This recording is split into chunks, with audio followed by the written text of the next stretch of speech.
Hello, everybody, and welcome to the Army Showcase. The Army Showcase is where we look at different armies from different games. Now, in this video, we will look at an army from the Bellis Antiquitatis or DBA. DBA is a very popular, fast-paced rule set for miniature wargaming historical battles from antiquity and the medieval period. A standard game uses a compact army of just 12 elements or stands of miniatures. This makes it a quick, accessible, and affordable entry point into the historical wargaming hobby. The scale that is common to this rule set is 15 mm, but you can scale it up to 25 mm. The army is built for the 3.0 version of this game. The miniatures in this video are from Essex Miniatures.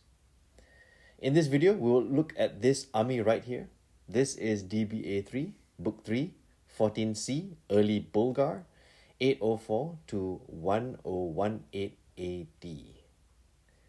Now, we did look at DBA 3, Book 3, 14B, Early Bulgar, 675 to 803 AD in another video, and the link to that video is in the description. The 14C army is a bit different for the 14B army, with the added flexibility of having a choice of either bows or siloi. Let's first look at the army breakdown. You get 1 tree knight as your general, 2 tree cavalry, these are the boyars, 4 light horse, these are the Bulgar horse archers. You get 4 spear, these are the peasants and town militia. 1 3 bow or siloi. Now, this is the period where the first Bulgarian Empire reached its height under the rulers like Khan Krum, Simeon the Great, and Tsar Samuel, before finally being conquered by Byzantium in 1018.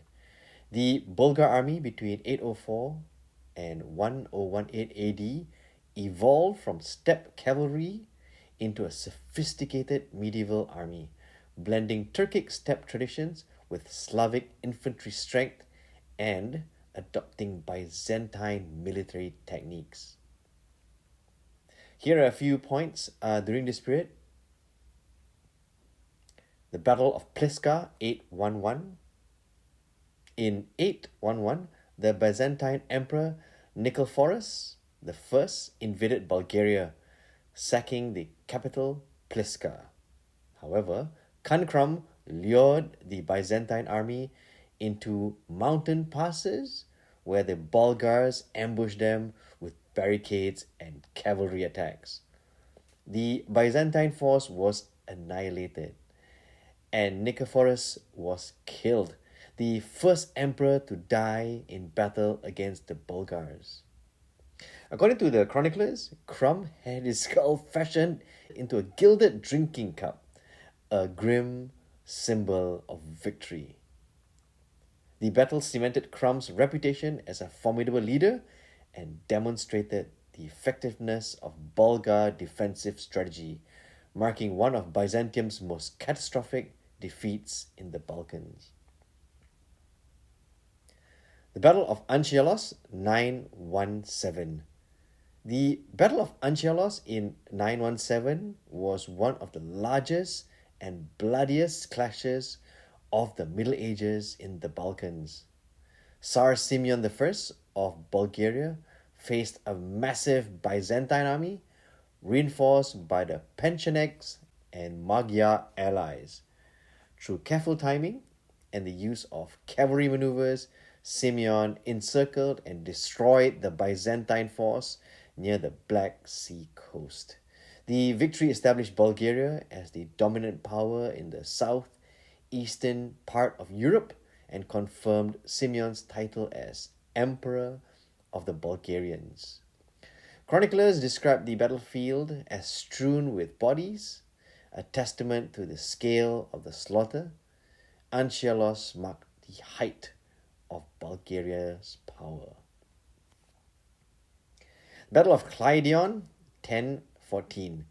In 1014, Tsar Samuel of Bulgaria attempted to block Emperor Basil II's advance through Kleidion's pass with strong fortifications. The Byzantines, however, found a way around the defenses and encircled the Bulgars, crushing Samuel's army.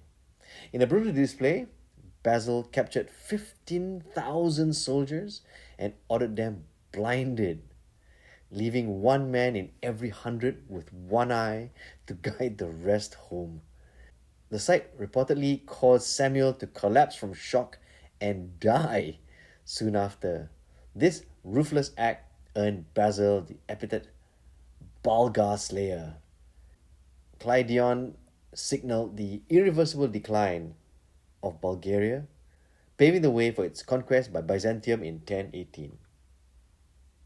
Now, let's have a look at the miniatures in this army. I want to show you the shields on the spear elements first. It's very nice work. I showed them in the previous video, but they are so good, I want to show them again. First, let's look at the shields on the spear elements. In the 3.0 rulebook, these are supposed to be peasants and town militia. Seeing how they have different designs, I want to assume that they are from different parts of the empire. Starting with the shields with the dulo design, all four of the shields in this element are painted to look different. In fact, SL went one step further and reinterpreted the dulo motif across 3 miniatures. The dulo were a very strong clan for the Bulgars, and it makes sense that one element is represented by them. The next spear element has 2 miniatures sporting the cross motif, and to mix things up, 2 miniatures are painted with plain shields. This simple technique makes the element interesting to look at. This spear element uses the same design, but each has its own color placement. Doing this helps to reinforce the fact that this element is from a separate village from the empire, and it also keeps things interesting. The final spear element looks very different from the rest and could be mistaken to be from a separate army altogether. Here, the shields were kept the same for all 4 miniatures, with a little bit more detail on the shields. The scalps already show that they are from a separate part of the empire. Now, let's look at the shields for the cavalry elements. The cavalry in this army are the boyars, who were the aristocratic class, so it comes to no surprise that the shields are very elaborate and nicely designed to fit the stature of the bearer. The first base element sees all 3 cavalrymen with 3 different looking shield designs, each perhaps trying to outdo each other on who has the best looking shield. These designs have a lot going on and adds an extra level of interest for anyone who picks them up to view. The next base is also very intricate in design, with a large palette of color, unlike the first element. This extra effort really helps bring the figure to another level of beauty, and as you can tell, a lot of time has been spent on each shield. Right, so let's give the rest of the miniatures some time to shine.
The quality of the painting has been typically SL. It's nice, it's clean, and the colors pop. SL uses the simple technique of base colors, highlights, and wash. When doing these miniatures, I think the simple technique works best.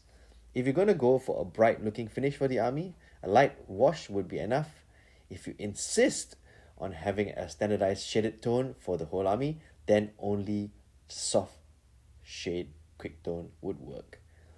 SL did share that he also does black lining or color wash lining to get the nice separation from one part of the figure to another. This technique does require a bit of patience and will add so much more to your miniature. Freehand shield designs were also something that require a little bit of practice. As you can see, the practice will pay off once you see how nice the figure comes together in the end. No doubt a steady hand and a sharp tip brush is needed, but also a little patience. There is no rush, really. Try your best to do them in small batches, getting one element done at a time. Why rush through these? Give them a little more love, and as you can see, the results are magnificent. So that's pretty much the video. SL has once again done a great job on his miniatures. Painting 15mm is a discipline of its own, and I hope this showcase will give some inspiration to get some of you painting those miniatures at this scale. If you like videos like this, let me know so I can do more. Please like and subscribe, and don't forget to enjoy painting those figures.